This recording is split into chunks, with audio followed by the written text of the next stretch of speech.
Hey, what's going on, guys? This is Dark Shadows Reviews on Jimmy Master Animatronics, and today what I have to review for you is actually not my item. This is one of my cousins. I didn't know this till maybe a couple years back. They actually collect animatronics too, and they're like a big Halloween freak. So he has his own collection of Halloween animatronics, and he makes some too out of costumes and stuff like that. Not animatronics, but static pieces. And he has a pretty good collection. I helped him get a couple. I gave him one of my death rows because I had two, and he said that I could hold on to this for a little while. So sadly, I don't own this. I've always wanted to own it, but I don't. So he's letting me borrow it, and I decided to make a video on it before I have to give it back to him, which should be probably next week or two. He'll be taking this back. But in the meantime, I figured I'd record it before Halloween. And this was made by YJ. And YJ's been killing it recently. Between the Sam from Trick or Treat they've had, and a few years back they made this. This was sold at Spirit Halloween. It's called the High Voltage Zombie.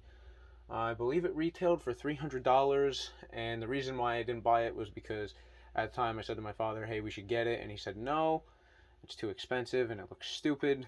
And now my cousin let me borrow it, and my father was like, oh, that's the coolest prop I've ever seen. And I was pretty pissed. But that's how it always goes. So now he's like extremely hard to find. I'll probably never find them for a decent price, but eventually I'll get them in my collection. So as of right now, I have this to show you guys, and I'm super excited to make a video on him. So his fence is a PVC style fence. It all goes together with elbow brackets and longer pieces of gray PVC.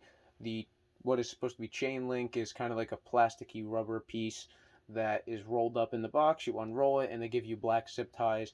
I personally would replace them with gray zip ties because the black is an eyesore.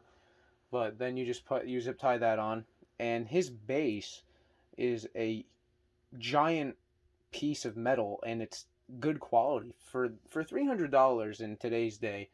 With the items that you're getting here, the large PVC pieces, the giant rubber plastic piece that's not extremely cheap to produce of chain link.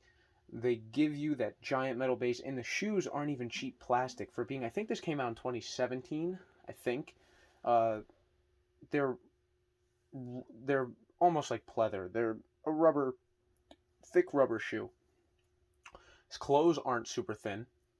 His head is a full plastic. His hands are latex, and he has another separate micro board that's actually attached to the danger high voltage sign that plugs in from his body and gives him a light, almost like he's getting electrified, because that's supposed to be an electric fence.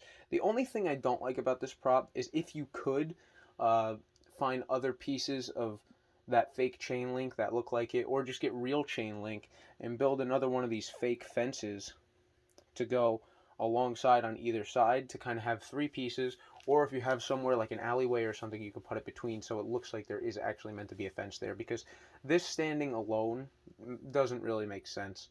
But overall, the concept is great, and I think actually Distortions Unlimited makes something similar, or they took the idea from this and made their own piece out of it.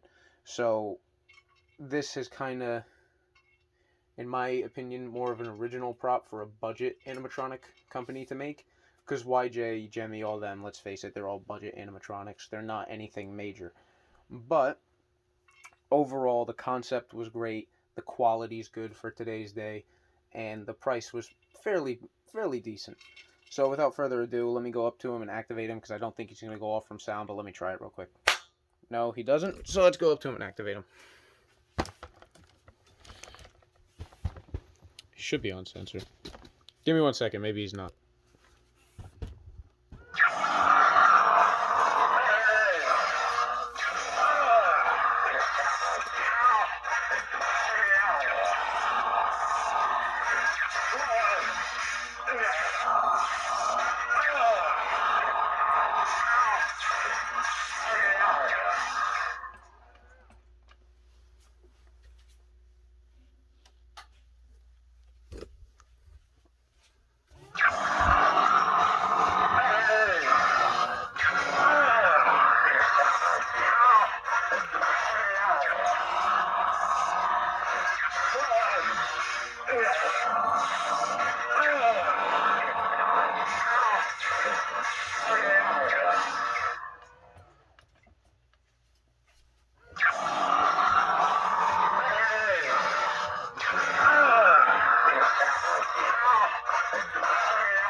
Okay, guys, so that was him going off. I don't think he'll go off again. His sensor isn't that sensitive, as I just found that one out.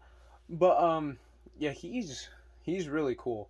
Uh, the chain link fence is obviously light enough to where when his head is bobbing back and forth, because that's the only motion his head just goes back and forth, and it basically has enough strength and power to rock his whole body. He pushes into the fence, and the fence looks like it's shaking. So that's the whole concept with him. And like I said, it's just one animation, and they added a light. He has one phrase, which is just him, groaning like a zombie would. But overall, he's really cool, and he reminds me of the screwdriver zombie, as everyone calls him, from The Walking Dead, and I think it was season 1. So that's what he reminds me of. He kind of has that look, minus the fact that he's not wearing a flannel. But overall, I think that this is probably one of the smartest and most ingenious ideas that any company has come up with in recent years. Way better than anything Jemmy's been producing. YJ, they don't make much anymore compared to what they used to. Like, they obviously had Pumpkin Nester, all the swinging props, like Swamp Hag and all that, the Scarecrow. They made Sam. I believe that was their first licensed character, and Sam turned out unbelievable. This thing was a home run. So, I'm a big fan of YJ. Like I said, they don't make as much as they used to, but they make more little things now. But overall, I think he's great. And again, thanks to my cousin for letting me have this. I was able to share this with you guys, but like I said, within a week or two, this will be getting picked up. So that's all I have for this. Let me know what you guys think in the comments. Let me know if you have one. If you're willing to sell one, I'll buy it. And so that's pretty much it. But anyways, thank you guys so much for watching, and I'll see you all next week.